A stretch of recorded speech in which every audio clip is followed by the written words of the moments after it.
Hello friends, आज रथयात्रा लगी समस्त को मुई हार्दिक शुभेच्छा जनाऊे रिंकू मिश्र। तो आज का रथयात्रा 56 भोगर किसी तो गोटे जोड़े बनई करी मुई महाप्रभु को भोग लगामी बोली भावली।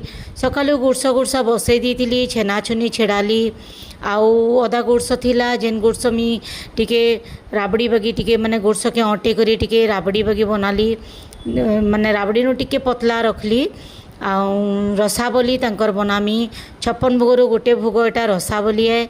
तो यहाँ मुझे प्रिपेरेसन करुचे देखूँ नहीं भल से कले तो रसावली भल से हुए नहीं तो भल से प्रिपेरेसन कराई देखूँ केते सुंदर छानुचे गोल गोल करी बढ़िया होता।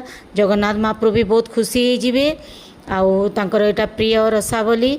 तो भोग भोग लगाली कानिका भी रेडी करी देइथिली कानिका भी भोग लगेदेली आउ एटा रसावली बनईछे देखून आउ एटा पोड़ पिठा भी भोग लगे दीछे देखून केनता दिशुचे। जगन्नाथ महाप्रभु तो बहुत खुशी होइजिबे 56 भोगर 2टा भोग तो मुई रेडी करीदेली आउ प्रसाद लगेदेली। आपण मानकु केनता लागुचे कमेंट माध्यम जनाबे मते।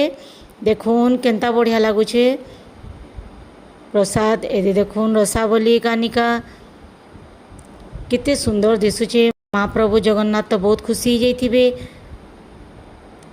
जय जगन्नाथ।